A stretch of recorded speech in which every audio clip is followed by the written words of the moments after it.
Mr. President. Senator from Pennsylvania.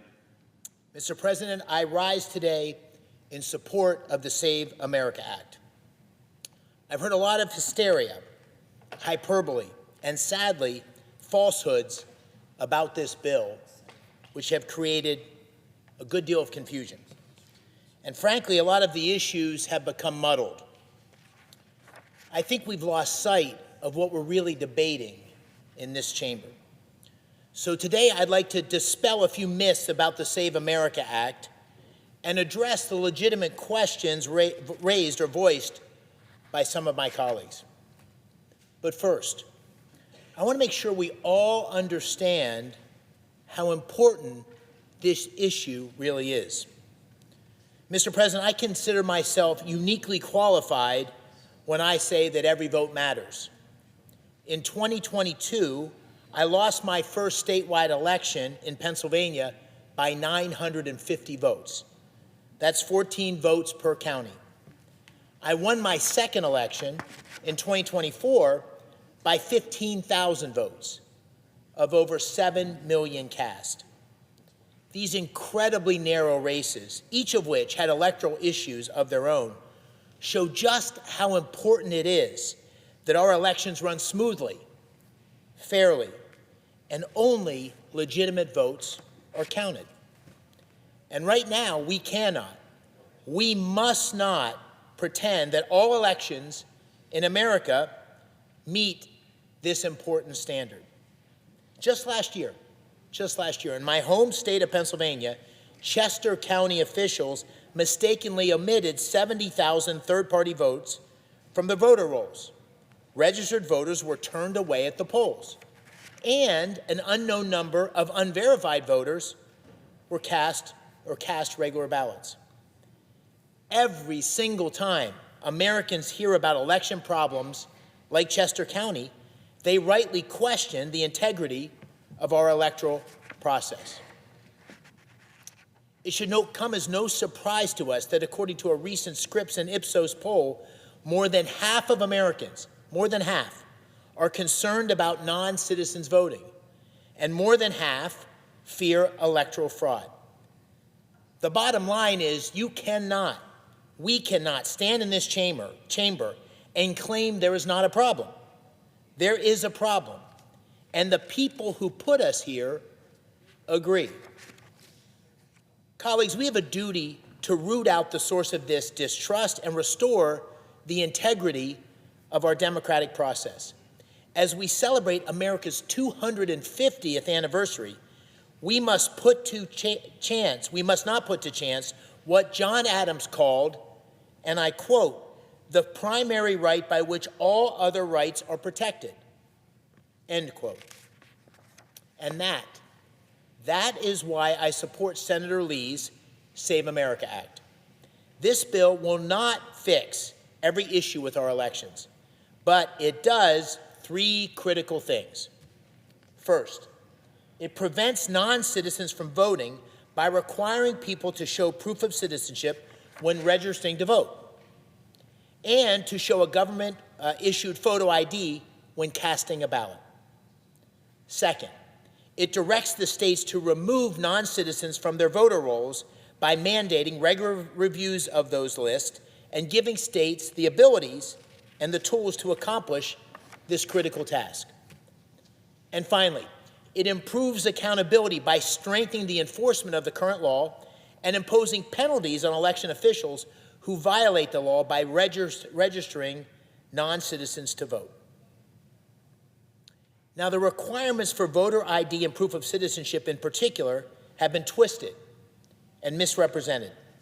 Let me set the record straight. Federal law mandates that only U.S. citizens may vote.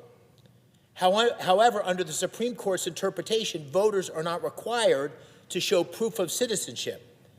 The risk is clear. According to the Department of Homeland Security, over 10 million illegal immigrants entered our country during the last administration, and a total of at least 22 million non-citizens reside in the United States. In 19 states, non-citizens can obtain a driver's license and in some cases, that driver's license automatically registers them to vote. This is an unacceptable vulnerability in our election integrity. And for that reason, it's now incumbent on Congress to close the loophole. We must secure the fundamental principle that voting is a right reserved only for American citizens. The Save America Act also requires voters to show a government ID when casting a ballot. Now, I've heard some claim this is too high a barrier. Let's be serious. We ask Americans to show an ID to buy a beer, to board a plane, to donate blood, to apply for benefits, to even get married. But when it comes to electing leaders who decide the direction of our country, write our laws, and command our armed forces, no ID is required. That is absolutely absurd. Now, many on the left look at our electoral system and they say there's nothing to see here. No issue, no problem. But that's what they said about wide open borders. That's what they said about censoring conservatives online. That's what they said about the botched Afghanistan withdrawal. And that's what they said about President Biden's cognitive decline. They were wrong on all of those things, and they are wrong on this too. And they are out of step with the country. Americans of all political persuasions have supported tighter election laws for decades. In 2005, former President Jimmy Carter, a Democrat, joined former Secretary of State Jim Baker, a Republican, to form a commission on election integrity. They identified voter ID laws as the single most important reform that was needed 20 years ago. A vast majority of the American people agree. As we see here on a poll from the Pew Research Center, 95% of Republicans and 71% of Democrats polled all support voter ID.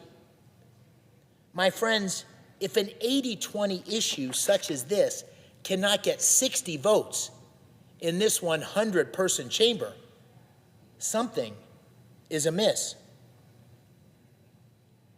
Now, some of my colleagues have raised concerns regarding voter suppression. They warn that many U.S. citizens do not have a hard copy proving their citizenship. The Save America Act directly addresses this concern. It puts in place alternate documentation options, state verification processes, and other protections that will ensure citizens are not disenfranchised. I also hear some of my colleagues voice fears of federal overreach. As a conservative, I believe that the less government interference in people's lives, the better. But the Save America Act does not federalize our elections.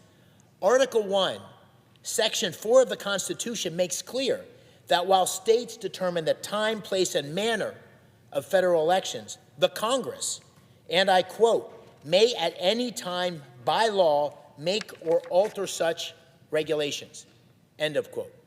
That is, we in the Congress, in this body, have the constitutional authority to set certain rules of the road nationwide. The Save America Act merely creates a mechanism to verify that state elections comply with existing law.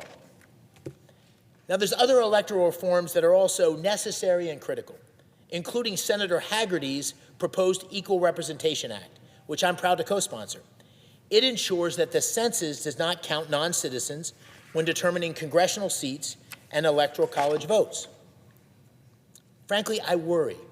I worry that some on the left oppose the Save America Act simply because they want to cheat by allowing non-citizens to vote. But at the same time, and as always, for my Democratic colleagues in this body, in the Senate, who oppose this bill, I trust that they are acting in good faith. But I do ask them and all who oppose the Save America Act, regardless of party, to consider the extraordinary stakes. We have the opportunity in this Congress to remove deep vulnerabilities in our elections and restore America's trust in this core function of our republic. I can think of few things more important than that. And for that reason, I implore my colleagues on both sides of the aisle to join me in supporting the Save America Act. And if not, I respectfully challenge you to explain to the clear majority of your constituents why you believe our elections are not in desperate need of repair. I yield the floor.